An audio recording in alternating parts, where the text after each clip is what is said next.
দেশব্যাপী সপ্তমবারের মতো বাড়ি বাড়ি গিয়ে ভোটার তালিকা হালনাগাদ কার্যক্রম শুরু হয়েছে আজ। নির্বাচন কমিশনের এই কার্যক্রম আগামী ৩ ফেব্রুয়ারি পর্যন্ত চলবে। নিবন্ধন কেন্দ্রে বায়োমেট্রিক নিবন্ধন ৫ ফেব্রুয়ারি থেকে শুরু হয়ে চলবে ১১ এপ্রিল পর্যন্ত। যাদের জন্ম ২০০৮ সালের ১ জানুয়ারি কিংবা তার আগে তাদের তথ্য সংগ্রহ করা হবে। সকালে সাভার উপজেলা পরিষদ মিলনায়তনে প্রধান নির্বাচন কমিশনার এএমএম নাসির উদ্দিন ও নির্বাচন কমিশনাররা উপস্থিত থেকে এই হালনাগাদ কর্মসূচির উদ্বোধন করেন। উদ্বোধন অনুষ্ঠানে সিইসি বলেন, জুলাই অভ্যুত্থানের মাধ্যমে মানুষের ভোটের অধিকার ফিরে এসেছে। এই অধিকার নিশ্চিতে কাজ করে যাবে নির্বাচন কমিশন।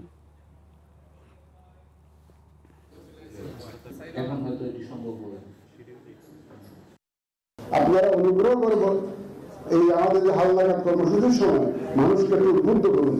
মানুষ তো ভোটের প্রতি আগ্রহ হারিয়ে ফেলেছে।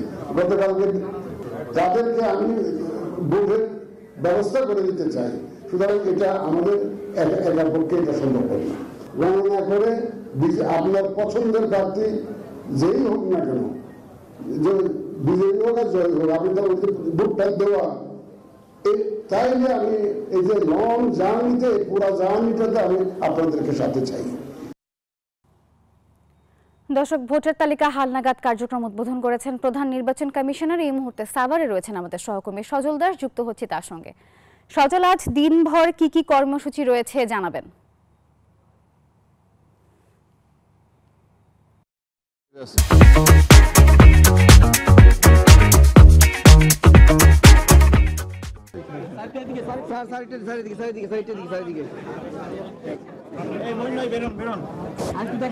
ভোটার তালিকা হালনাগাদ কর্মসূচি ২০২৫ শুরু হলো সাভারের এই উপজেলা কমপ্লেক্স থেকে।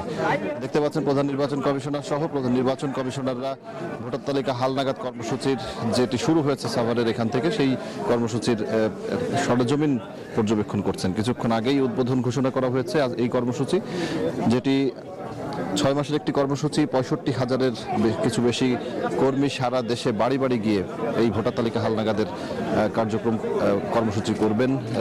বলা চলে ভোটার তালিকা এবারের ২০০৮ সালের ১ জানুয়ারি পর্যন্ত কিংবা তার আগে যারা জন্মগ্রহণ করেছেন তারাই মূলত, যে তরুণরা রয়েছেন তাদের, যারা এখনো ভোটার তালিকায় ঢুকতে পারেননি তাদেরকে ভোটার তালিকায় নিবন্ধিত করা হবে। এর বাইরে এই সময়ে সবশেষ ভোটার তালিকা নিবন্ধনের পরে যারা মারা গেছেন তাদেরকে ভোটার তালিকা থেকে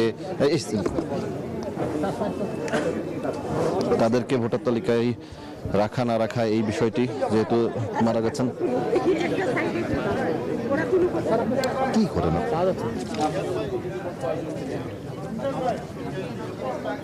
ভোটার তালিকা হালনাগাদের কর্মসূচি আনুষ্ঠানিকভাবে শুরু হলো, যেটি নির্বাচন কমিশন বলছে যে এবারের বিষয়টি একটু বিশেষ, কারণ অন্তর্বর্তী সরকারের অধীনে এই ভোটার তালিকা হালনাগাদকরণের যে কার্যক্রম, এর আগের যে নির্বাচনগুলোতে মানুষের ভোট দেওয়ার অধিকার ভুলুণ্ঠিত হয়েছে কিংবা ভুয়া ভোটার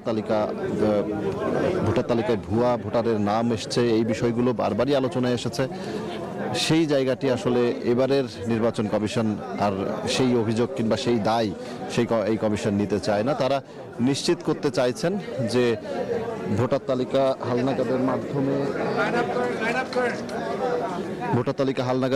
হালনাগাদের মাধ্যমে সামনের যে নির্বাচনের ট্রেন সেটি যাত্রা শুরু করলো বলেই দাবি করেছেন এবারে প্রধান নির্বাচন কমিশনার। এর বাইরে সেই ট্রেনে একদম প্রথম যে যাত্রী, ভোটারদেরকে সাথে নিতেই একদম প্রথম দফায় ভোটার তালিকা হালনাগাদের কার্যক্রমটি শুরু হলো। তো এই ছিল মোটামুটি সাভারের উপজেলা কমপ্লেক্স থেকে ভোটার তালিকা হালনাগাদ কর্মসূচি শুরুর সবশেষ খবর আমার কাছে।